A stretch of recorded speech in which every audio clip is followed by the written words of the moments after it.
오늘 이 말씀을 가지고 우리가 주의 만찬에 대해서 함께 말씀을 나누고 은혜를 나누고자 합니다. 주의 만찬, 우리가 절기 때마다 주의 만찬식을 하는데 주의 만찬을 하는 의미 잘 알고 해야 되겠죠. 그런데 이 주의 만찬, 우리는 주의 만찬이라고 하지만 다른 교단은 성만찬이라고 말합니다.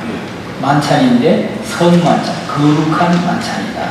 예수님께서 마지막 6월절 식사를 나누는 것을 거룩한 식사다. 그래서 성만찬이라 하고 우리는 주의 만찬이다. 주님께서 마지막 만찬을 나누신 것이다 해서 주의 만찬이라고 그렇게 우리 교단은 지칭하고 있습니다.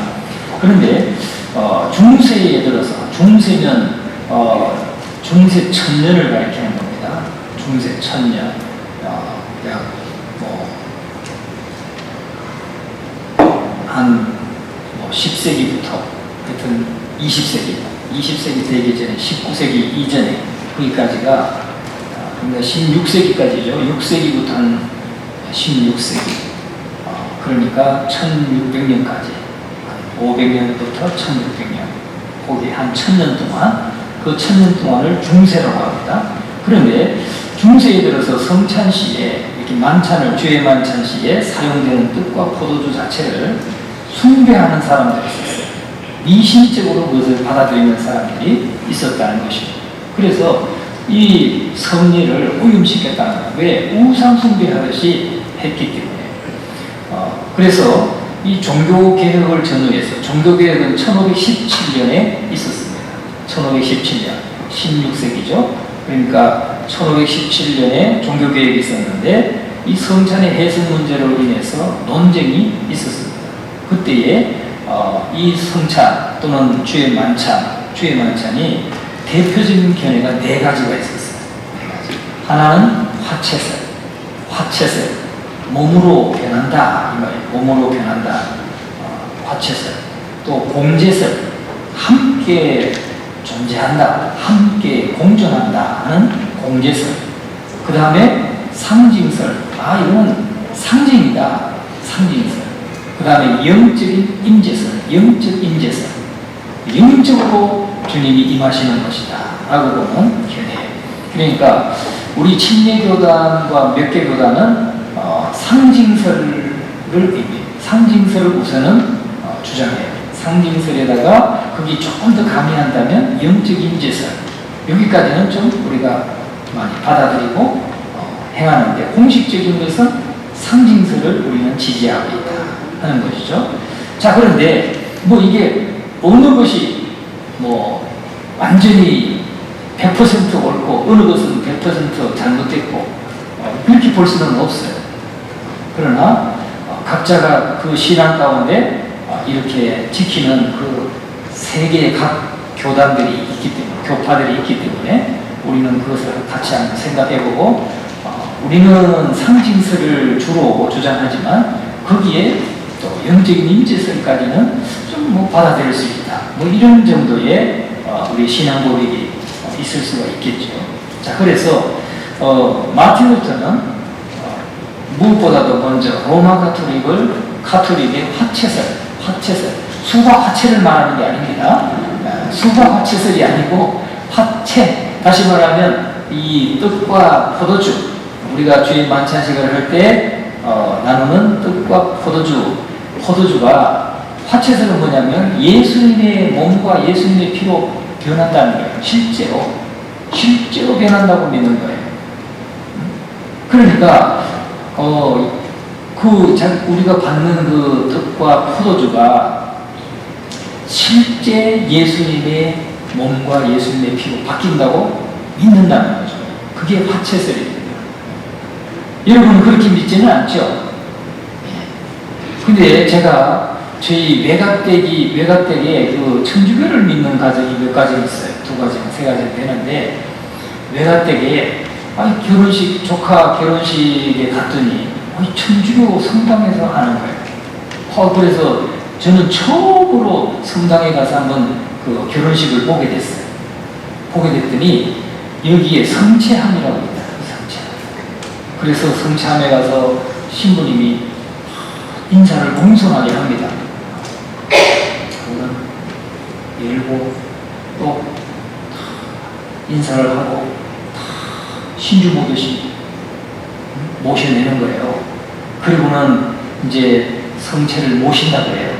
그래서 성만찬을 하는 거죠. 주의 만찬을 하는 겁니다. 신랑 신부에게 하고 결혼식이 같이 하더라. 그리고 나서 또 인사를 그 성체로, 이게 성체니까 예수님의 몸과 피니까 여기를 막 신주단 모시듯이 인사를 하고 또 문을 열고 넣어놓고 또 인사를 하고 얼마나 공손한지 몰라요. 네? 왜 그렇게 했어요? 실제로 예수님의 몸이고 예수님의 피라고 믿기 때문에. 그게 로마 가톨릭은 그것을 믿어요. 그걸 화채설이라고 한다. 수박 화채를 생각하면 좀 벌겋게 생각이 되겠죠.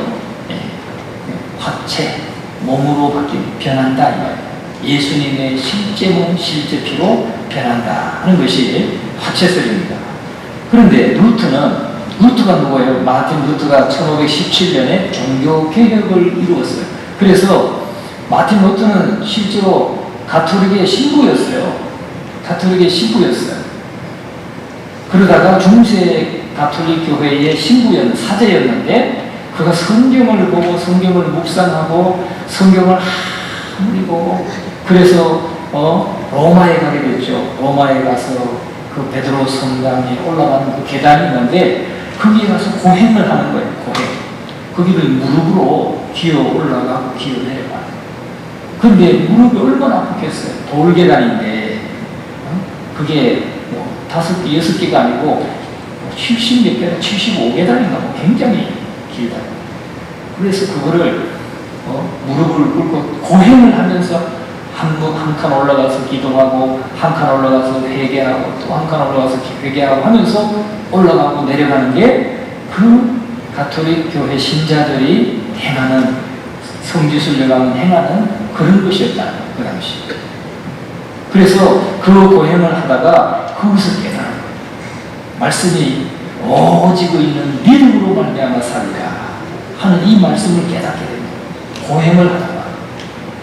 그래서 종교개혁을 비텐베르그 성당 대학문에 그 비텐베르그 대학 안에 있는 성당의 그 문에 95개 조항, 개혁 조항을 걸어놓고 종교개혁을 선포한 거예요. 그래서 루트는요, 파면당했어요. 파면. 그 당시에 파면은 모든 사제의 권리, 어떤 안전에 보호받을 권리 이런 걸 다 박탈당하는 거예요. 그래가지고 이제 우리가 다음에 종교개혁지를 가게 되면 루트가 그때 도망 나와가지고 자기 친구 프레드릭인가 그 친구 제후가 있었어요. 그 제후의 산성에 가서 거기서 숨어가지고 지내면서 성경을 보는 거예요. 근데 그 성에 가보면 야 죽어도 못 찾아. 꽁꽁 숨어라 죽어도 못 찾아. 안 보여요. 얼마나 지역이 말이죠. 숲으로 우거졌는지 거기가 흑림이에요. 흑림. 블랙 포리스트. 흑림. 그냥 깜깜하다는 거예요. 얼마나 산이 우거지고 높이가 말이죠. 나무 높이가 이 천정보다 더 높아요. 제 생각에는 한 30m, 40m 되는 것 같아요. 막 이런 나무들이 쫙 올라왔는데 그 숲속에 딱 들어가면 깜깜해. 그래서 흑림이라고 해요. 거기 가면 그 친구 제후 프레데릭 성이 있어요.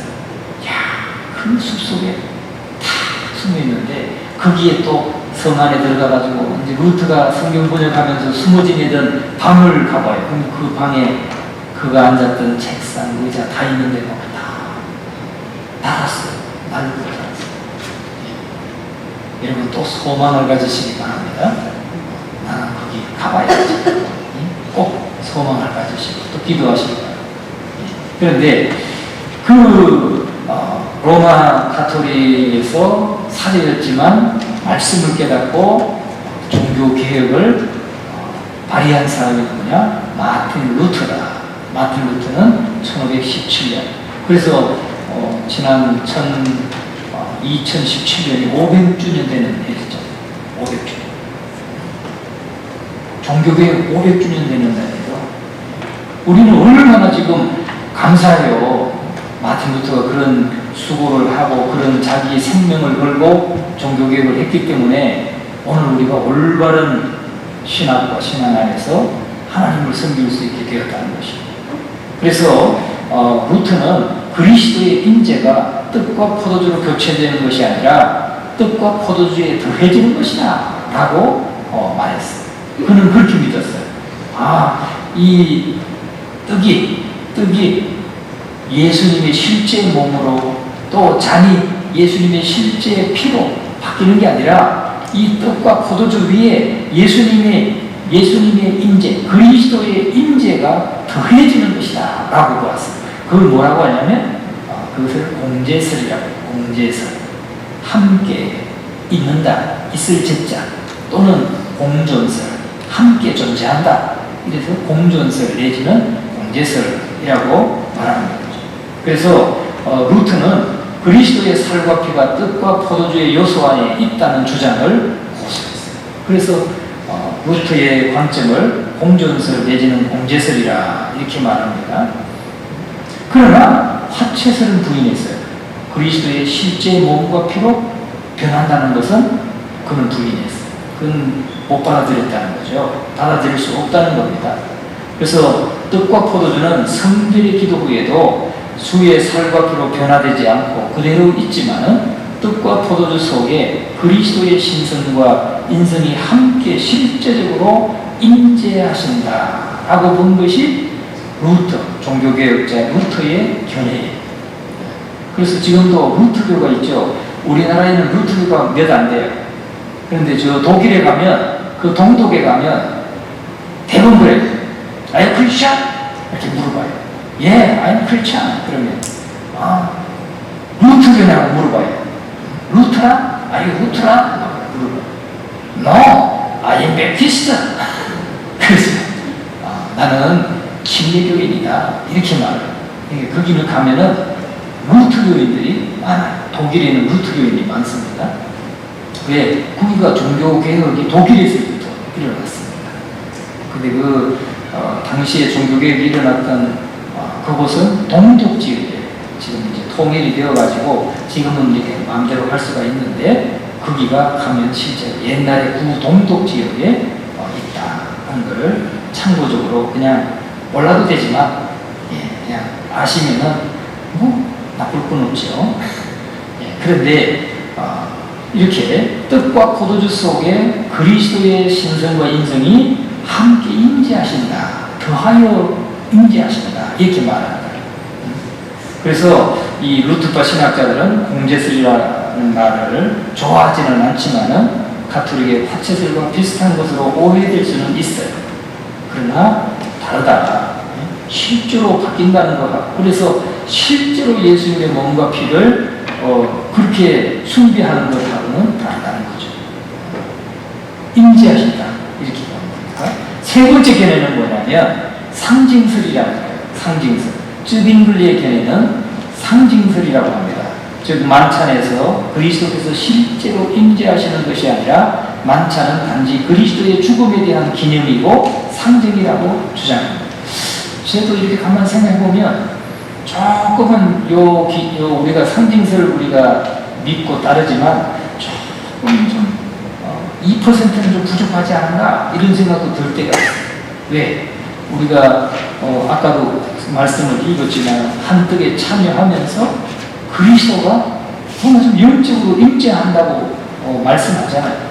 그러니까 너무 그냥 그리스도가 실제로 임재하시는 것은 아니고 그저 단지 그리스도의 죽음을 기념하고 거기에 그냥 우리가 성도들 기념하고 상징하는 거 그렇게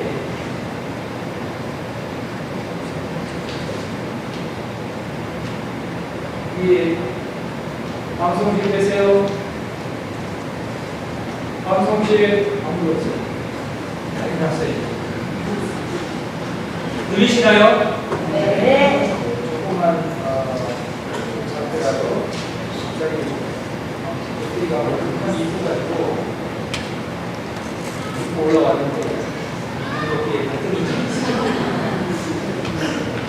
자, 그래서 그리스도가 하나님 우편에 계신 이 상징설은 그리스도가 하나님 우편에 계실지 만찬의 그 떡과 포도주에는 임재하지 않는다, 이렇게 보는 거예요.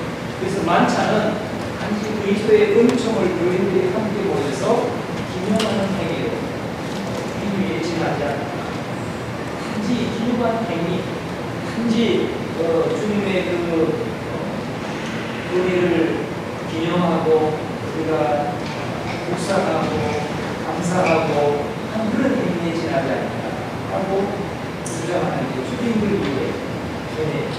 쯔빙글리라고 하는 사람은 저 스위스 취리, 스위스에서 종교개혁자, 그러니까 독일의 종교개혁자는 루터고, 프랑스의 종교개혁자는 칼빈이고, 스위스의 종교개혁자는 쯔빙글이라는 사람이에요. 쯔빙글. 그래서 네, 쯔빙글이라는 사람이에요. 조금 소리가 높아요. 조금 작게. 너무 높아요. 네. 그래서 이 스위스 제네바 쭈리히, 지금은 가면 쭈리히 대학에 가면은 쯔빙글리의 동상이 있습니다. 그런데 이 쯔빙글리와 다른 신학자들은 이것은 내 몸이라 하는 이 말씀, 이것은 내 몸을 상징하는 것이다 하고 이해하는 거죠. 그러니까 이것은 내 몸이다 할 때 그것은 은유법을 쓰는 거죠. 은유법. 그래서 예수님의 몸을 상징하는 것이다 라고 보는 거예요. 그리고 나는 양의 문이다 이렇게 말씀하시면 진짜로 예수님이 양의 문이라는 말씀보다는 그건 은유법이라는 거죠. 은유라는 거예요. 그렇게 보는 거죠. 상징으로 보는 것입니다. 그래서 쯔빙글리와 그 밖의 신학자들은 주의 만찬 때 그리스도의 몸이 실제로 나타나는 것이 아니다 라고 주장을 했어요. 만찬은 오로지 기념의 의미일 뿐이며 그때의 그리스도의 임재는 성령을 통한 평상시의 임재와 다르지 않다. 그러니까 이 상징설, 기념설도 성령의 임재는 부인하지 않아요. 그러니까 평상시에 우리가 생활할 때 우리가 기도한다든지 우리가 성도 간에 교제한다든지 할 때 성령께서 평상시에 우리 가운데 임재하는 것과 별반 다르지 않다. 그 정도는 우리가 주의 만찬할 때 임재하지만 실제로 막 예수님께서 그리스도가 임재한다든지 그런 특별한 것은 아니다라고 보는 거죠. 그러니까 오늘 이 말씀을 볼 때 우리는 지금 쯔빙글리, 우리 침례교단은 쯔빙글리의 주장을, 견해를 동의하고 따르는데 이 성령의 평상시에 활동하시고 역사하시는 성령님의 임재는 그 정도는 또 받아들여요. 그런데 이제 주로 이제 장로교가 기본이 되는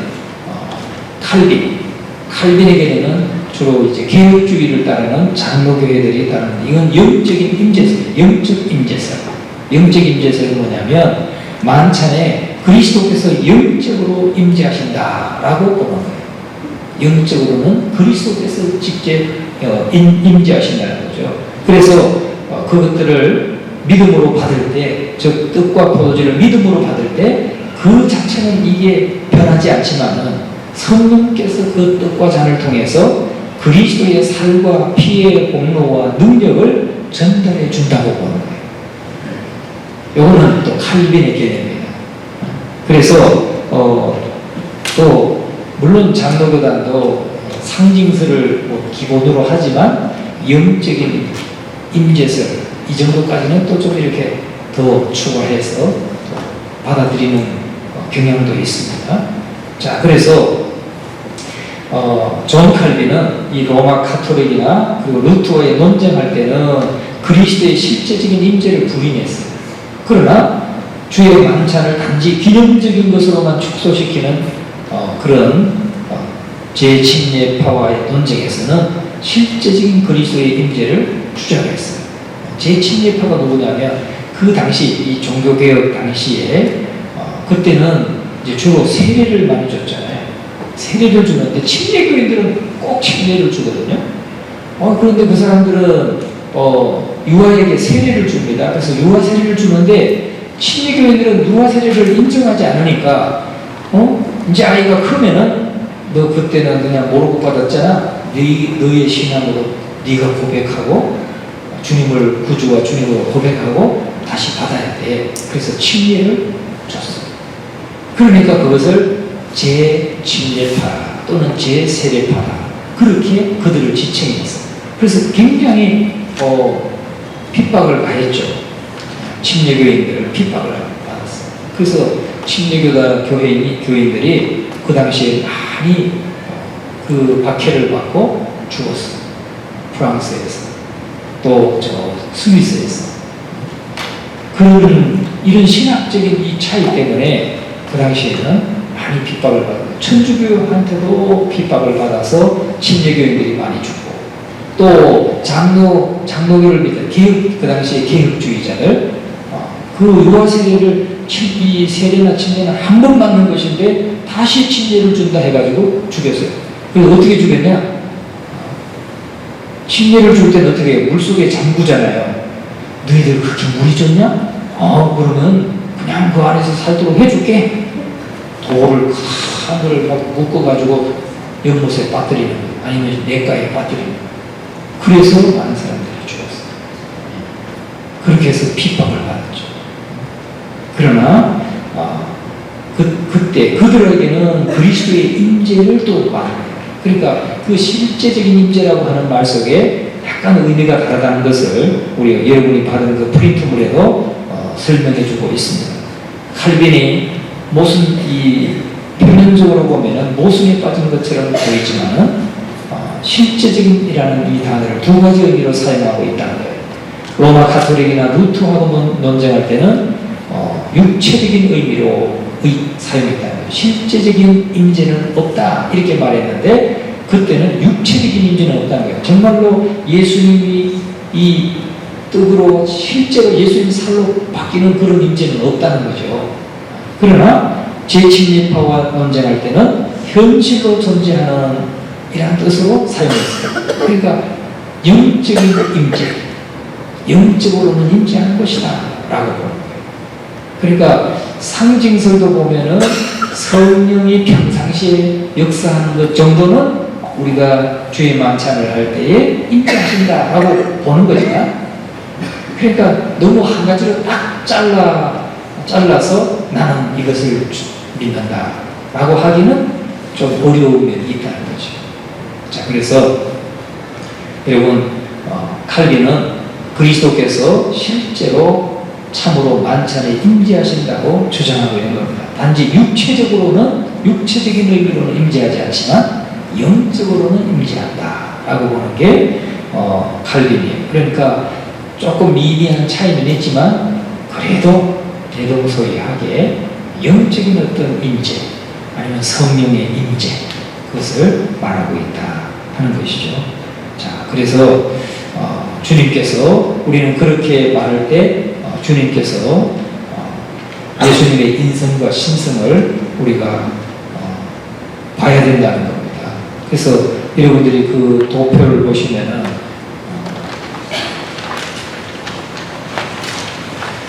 도표가 있죠. 이렇게 어떤 예수님의 인성 닫혀 있어요. 그림이 실선으로 이렇게 그려져 있죠. 그러면 인성은 시공간에 제한을 받는다는 거죠. 그러나 오른쪽에 신성은 뭐예요? 막 사방으로 화살표가 나가 있어요. 그것은 아주 시공간에 제한을 받지 않는다는 거죠. 그러면 예수님은 승천하셨잖아요. 그러면 하늘에서 천상에서는 어떤 일이 이루어지느냐? 천상에 올라가신 예수님은 육체적 인성으로는 자유롭지 못하지만 그러나 예수님은 신성과 인성이 함께 결합되어 있는 분이시기 때문에 신성을 가지고 계시기 때문에 제한을 받지 않는 자유함을 가지고 계시다는 거예요. 그러나 그 천상에서 이 땅에 다시 내려갔다 올라갔다 하지는 않는다는 표현을 그림으로 이렇게 도표를 만들어주고 있습니다. 그러나 주의 백성들의 삶 가운데 항상 함께 하신다. 함께 하는 건 뭐예요? 예수님의 인성은 하나님 보좌의 우편에 계시지만은 신성은 자유롭기 때문에 예수님의 신성은, 그리스도의 신성은 오늘 우리 가운데 임재하셔서 우리와 함께 해주시고 떠나지 않는다는 거예요.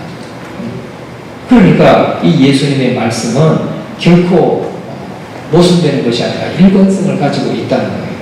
예수님은 부활하셔서 승천하시고 예수님이 이 땅에 오시지 못하니까 성령을 보내주셔서, 성령은 영이시기 때문에 시공간을 초월해서 우리 각사 또 전 세계에 있는 그리스도인들과 이 땅에 있는 성도들의 삶 속에 역사하시고 일하시지만, 예수님의